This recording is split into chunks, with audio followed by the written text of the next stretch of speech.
श्री स्वामी समर्थ मैत्रिणींनो, स्वामी महाराज तुमच्या सर्व चांगल्या इच्छा पूर्ण करो हीच मी स्वामींच्या चरणी प्रार्थना करते आणि आज या नवीन व्हिडिओला सुरुवात करते।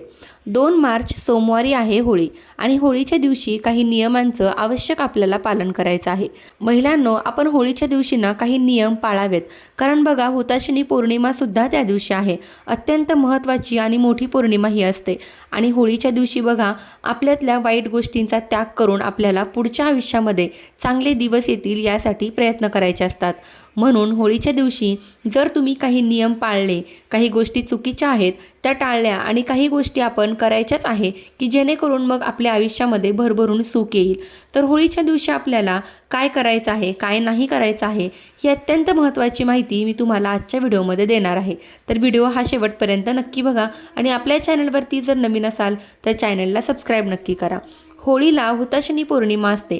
प्रत्येक व्यक्ती आपला काळ, स्थळ आणि विचारानुसार हे जे सण आहेत ते साजरे करत असतात। प्रत्येक गावानुसार ही प्रथा वेगवेगळी असते, पण जवळपास 90% प्रथा ही सारखीच असते। तर बघूया आता की होळीच्या दिवशी आपल्याला काय करायचं आहे। समजा काही कारणास्तव तुम्हाला होळीच्या दिवशी होळी दानाच्या वेळेस किंवा होळी प्रज्वलित करण्याच्या वेळेस तुम्ही उपस्थित नसाल, समजा स्त्रीला मासिक धर्म वगैरे असेल, तर दुसऱ्या दिवशी समजा मासिक धर्म संपतोय तर आपण डोक्यावरून नाहून नंतर जिथे होळी पेटवली होती आदल्या दिवशी तिथे तुम्ही जाऊन होळीला हळद कुंकू अक्षता अर्पण करून होळीला नमस्कार करून 3 प्रदक्षिणा तुम्ही घालू शकतात। यानंतर होळीमध्ये जवस, वाटाणा, गहू किंवा हरभरे यापैकी तुमच्याकडे जे असेल ते होळीच्या अग्नीमध्ये भाजून प्रसादाच्या रूपाने आपण खायचं आहे। अगदी तुम्ही 2-2 दाणे खाल्ले तरी सुद्धा चालेल, पण त्याला खूप महत्त्व आहे। यामुळे जे म्हणजे आजारपण वगैरे आहे तर ते दूर होत असतं। यानंतर बघा होळीची जी राख आहे तर ती पुरुषांनी कपाळाला लावायची असते आणि स्त्रियांनी गळ्याला लावायची असते, कारण यामुळे ऐश्वर्य आणि कीर्ती वाढते। आपल्या जीवनामध्ये ज्या काही आर्थिक समस्या आहेत त्या दूर होत असतात। यानंतर बघा होळीच्या दिवशी कोणाबद्दलही काही वाईट वगैरे अशी भावना ठेवू नका। अत्यंत महत्त्वाचा दिवस आहे। या दिवशी आपल्या वाईट गुणांचा आपल्याला त्याग करायचा असतो। राग वगैरे कोणावर चिडचिड असं करू नका, कारण हा दिवस महत्त्वाचा आहे। या दिवशी जर आपण कोणाबद्दल काही वाईट विचार केला तर आपल्या बाबतीत सुद्धा वाईट घडण्याची शक्यता असते। यानंतर होळीच्या दिवशी घरातल्या वडीलधाऱ्या लोकांच्या पायाच्या अंगठ्याला स्पर्श करून लहानांनी नमस्कार करायचा आहे। मग आपल्या घरात जे मोठे असतील आईवडिलांनी त्यांच्या आईवडिलांचे, मुलांनी वगैरे त्यांच्या आईवडिलांचे असं आपण पाया पडायचे आहे।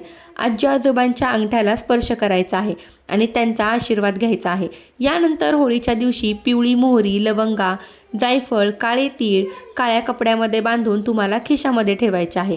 समजा होळी पेटवणार आहात तुम्ही 7-7:30 वाजता, तर अर्धा तास आधीच तुम्हाला पिवळी मोहरी, लवंगा, जायफळ आणि काळे तीळ हे एका काळ्या कपड्यामध्ये ठेवून तुम्हाला खिशात ठेवायचे आहेत आणि होळी पेटल्यानंतर पूजा वगैरे झाल्यानंतर हे पेटत्या होळीमध्ये तुम्हाला टाकायचं आहे। हे केल्यामुळे तुमच्यावर काही नकारात्मक ऊर्जेचा प्रभाव झाला असेल, करणी बाधा, वाईट नजर वगैरे कसलाही परिणाम झालेला असेल तर तो दूर होईल आणि तुमच्यावर कोणत्याही वाईट शक्तींचा प्रभाव जो आहे तो होणार नाही। यानंतर होळीच्या दिवशी तुम्हाला सकाळी अंघोळीच्या पाण्यामध्ये गंगाजल टाकायचं आहे। कुठल्याही दिवशी पाण्यामध्ये तुम्ही गंगाजल टाकून अंघोळ केली तर मोठ्यात मोठी जी काही बाधा वगैरे असेल, आपण म्हणतो ना की बघा काहीतरी कोणाची नजर वगैरे लागली आहे तर ती दूर होते, आरोग्य सुधारतं। त्यानंतर होळीच्या दिवशी आपलं जे घर आहे ते एकदम चांगलं असं स्वच्छ करायचं आहे। आपला मुख्य दरवाजा छान स्वच्छ करा।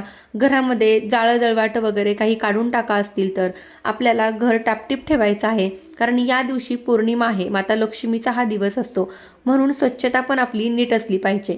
यानंतर होळीची जी राख आहे ती दुसऱ्या दिवशी तुम्हाला बघा होळी आपण पेटवतो तर ती जवळपास जास्त वेळ म्हणजे 10-12 तास ती गरम असते, तर थोडीशी राख तुम्ही होळीच्या दिवशी जमलं तर किंवा दुसऱ्या दिवशी घराच्या 4 कोपऱ्यांना टाकायची आहे।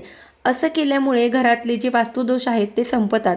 नक्की न विसरता घराच्या 4 कोपऱ्यांनी तुम्हाला ही राख टाकायची आहे किंवा हीच होळीची जी राख आहे ती तुम्ही लॉकरमध्ये ठेवा, जिथे तुम्ही पैसा किंवा तुमचे धन ठेवता तिथे ठेवायचं आहे। त्यामुळे तुम्हाला पैशाची कधीही कमतरता भासत नाही। आणि बघा बरेचसे काही लोक असतात ज्यांना होळी खेळायला अजिबात आवडत नाही, म्हणजे होळीच्या दुसऱ्या दिवशी आपण धुलीवंदन किंवा रंग खेळले जातात, तर हे रंग खेळण्यामागे शास्त्रीय कारण तसंच धार्मिक कारण सुद्धा आहे। हे रंग खेळल्यामुळे नकारात्मकता जी आहे ती दूर जाते. म्हणून ज्यांना खेळायला आवडत नाही त्यांनी निदान एक फॉर्मॅलिटी म्हणून तरी थोडंसं रंग लावायचं आहे.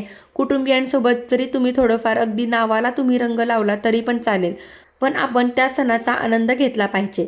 त्यानंतर होळीच्या दिवशी सगळ्यात पहिले देवांना पण थोडासा तुम्हाला रंग अर्पण करायचा आहे. बऱ्याचशा ठिकाणी होळीच्या दुसऱ्या दिवशी होळी खेळली जाते आणि बघा होळीच्या दिवशी गोड पदार्थ तयार करून पहिले देवांना अर्पण करायचं आहे, त्यानंतर आपण प्रसाद खायचा आहे. आता या गोष्टी झाल्या की आपल्याला काय करायचं आहे, अजून काही गोष्टी आहेत ज्या आपल्याला कटाक्षाने टाळायच्या आहेत. त्या चुका आपल्याला टाळायच्या आहेत. होळी पेटवताना आंबा, पिंपळ, वडाचं लाकूड जे आहे ते वापरू नये. हे लाकूड जाळल्यामुळे काय होतं, नकारात्मकता जी आहे ती वाढते. यामागे सायंटिफिक रिझन असं आहे की या महिन्यांमध्ये या तिन्ही झाडांची पानं गळती सुरू झालेली असते, त्यामुळे या झाडांची लाकडं वापरू नयेत. हे त्यामागचं सायंटिफिक रिझन आहे. आणि धार्मिक कारण आपण बघितले तर हे झाडं खूप शुभ असल्यामुळे नकारात्मकता वाढते. आणि बघा होळी हे जळत्या शरीराचं एक प्रतीक मानतो आपण, तर त्यामुळे होळीमध्ये हे लाकूड चुकूनही वापरू नये. होळीमध्ये बघा उंबर, एरंडाचे लाकूड वापरू शकतो. याशिवाय या दिवशी बाजारामध्ये पण विकत लाकूड मिळतात. आपण वृक्ष वगैरे तोडू शकत नाही, तो गुन्हा आहे, त्यामुळे त्याची सुद्धा आपल्याला काळजी घ्यायची आहे. यानंतर होळीच्या दिवशी आपल्याला आपल्या आईवडिलांचा आशीर्वाद घ्यायचा आहे. हे मी तुम्हाला आधीच सांगितलं आहे. नक्की न विसरता देवांचा, आईवडिलांचा आशीर्वाद घ्या. होळीच्या दिवशी घरातल्या स्त्रीचा अपमान करू नका, कारण होळीची जर तुम्ही कथा ऐकली त्यामध्ये होलिका मातेचे सगळे वर्णन केलेले आहे. त्याची सुद्धा कथा मी लवकरच तुमच्यासोबत शेअर करेन. तर त्यामुळे होळीच्या दिवशी एखाद्या घरातील स्त्रीचा, मुलीचा अपमान करू नये. आणि नवविवाहित महिलांनी होळीची जी अग्नी आहे ती पाहू नये असं म्हटलं जातं, कारण ते बघितल्यामुळे तिचे वैवाहिक जीवनामध्ये, पतीच्या आयुष्यामध्ये त्रास, अडचणी ज्या आहे ती यायला सुरुवात होते. यासोबत जर तुम्ही आईवडिलांचा एकुलता एक अपत्य असाल तर होळी पेटवू नका, कारण असं करणं अशुभ मानलं जातं. तर या काही गोष्टी आहेत. याशिवाय होळीच्या दिवशी कोणालाही काही उसनं वगैरे देऊ नका. घरामध्ये भांडण, कटकटी होणार नाही याची काळजी घ्या, कारण बघा प्रत्येक दिवस हा शुभ असतो. त्यात अशा काही शुभ दिवशी आपल्याकडून चुका झाल्या तर मग आपल्याला त्या गोष्टींचा सामना, वाईट परिणाम जे आहेत ते भोगावे लागतात. तर नक्कीच आपण सगळ्यांनी मिळून प्रयत्न केले तर हे सगळे नियम जे आहेत ते 100% पाळले जातात. तर ही होळीबद्दलची अत्यंत महत्त्वाची माहिती मला तुमच्यापर्यंत पोहोचवायची होती. माहिती आवडली असेल तर व्हिडिओला लाईक करा, शेअर करा आणि आपल्या चॅनलवरती जर नवीन असाल तर चॅनलला सबस्क्राईब नक्की करा. धन्यवाद. श्री स्वामी समर्थ.